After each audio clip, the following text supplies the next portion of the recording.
Hi, I'm Peter Vajda. And before we move on, I'd like to pose two questions. The first question is, how do we move into that space that Rumi speaks about, beyond right doing and wrongdoing? The space of equanimity and calm and peace and acceptance. And the second question is, how can we prevent ourselves from moving into conflict in the first place? How do we know when we're being triggered? What might we do when we feel we're being triggered, so that more efficiently and more easily we can move into that space that Rumi speaks about in an effort to resolve conflict more effectively and more efficiently? So the ideas I'm going to share with you going forward are some ideas I presented at a conscious relationship workshop not too long ago. I hope maybe you'll find them interesting and be able to use them in your own experience with conflict. We all know the feeling.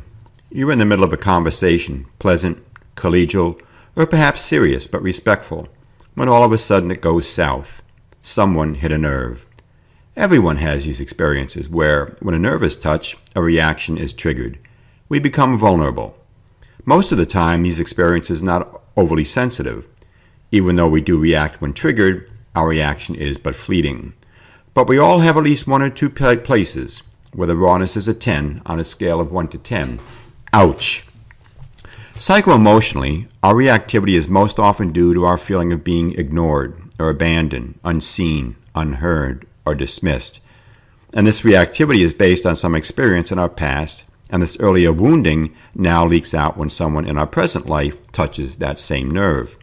It might be that your boss ignores you when you're speaking and want their attention, or someone chooses to check their phone in the middle of a conversation, or your partner doesn't compliment you on the good job you did.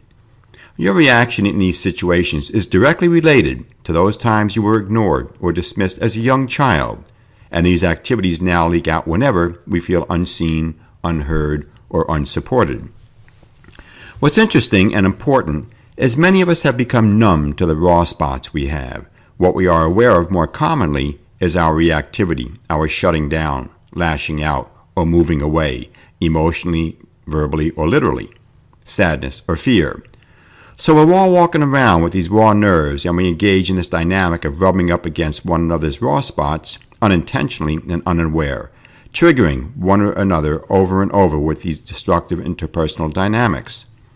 When one hits another's raw nerve or feels the sting of one's own nerve being rubbed against, there's a palpable change in energy. One or both go cold or shut down in some way. And one or the other's reaction is way out of proportion. One may know what just happened and the other hasn't a clue. Where did that come from? What just happened here, we ask, openly or silently. What's happening is that needs are being ignored and anger and or fear is taking over. This process, which takes place in the blink of an eye, goes like this. We're triggered by a word, a glance, tone of voice, or a new or different emotional tone, which takes over and says, watch out. We have a somatic response, a feeling of nausea or dizziness or tenseness or tightness, heat or cold, increased heart rate, shallow breathing, increased blood pressure, and the like.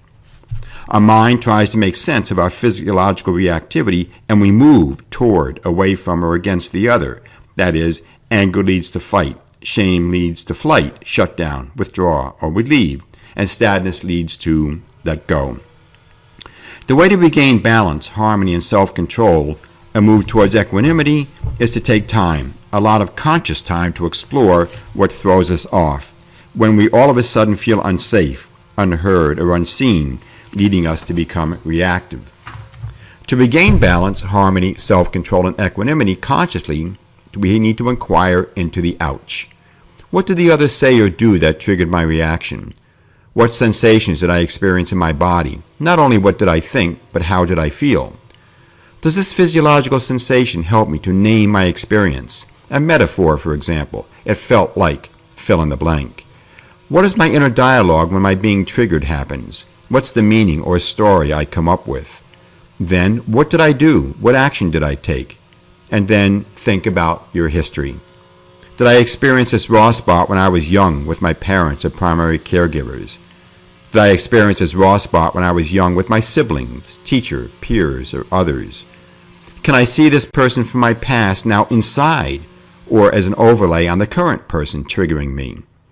Does the person who is currently triggering me see, that is, know of this raw spot of mine?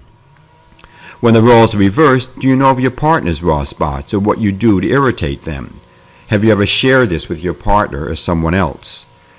The antidote to coming up against others' raw spots? Become aware of your own raw spots and those of others.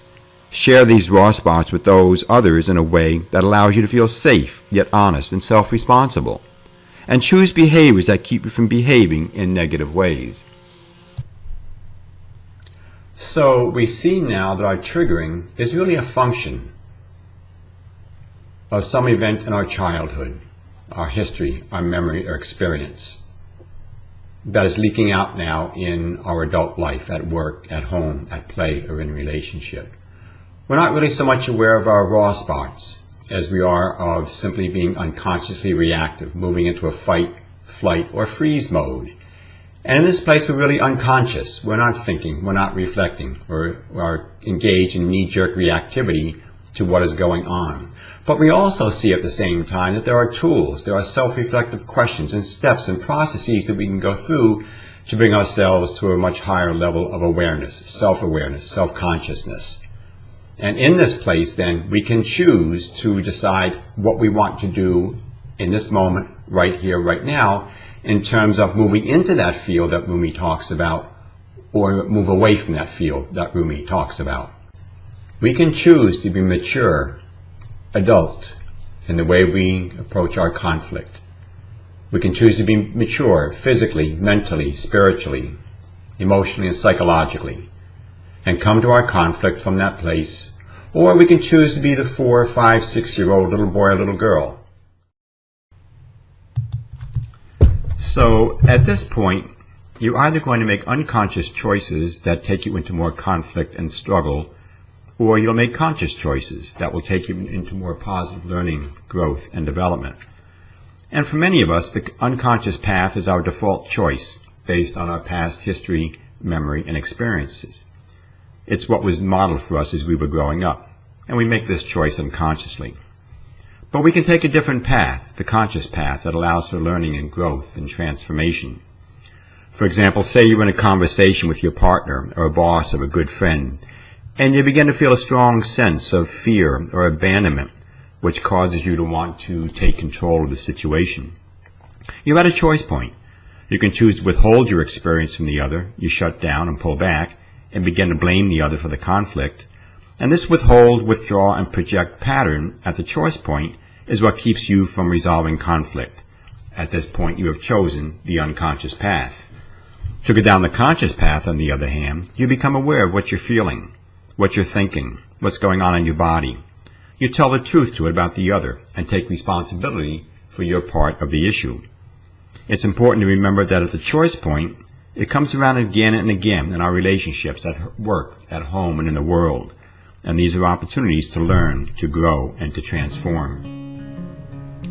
So now you have some tools that can support you the next time you're engaged in conflict or the next time you're feeling triggered. These tools will also support you when you reach the choice point as to whether or not you want to go down the unconscious path, the path of anger and resentment and frustration and fear, or another type of emotional reactivity, or go down the conscious path from a place of inner calm and peace and harmony and balance, acceptance and understanding, and love and compassion for yourself and other. So I wish you well on your journey. Thanks for watching the video, and take good care.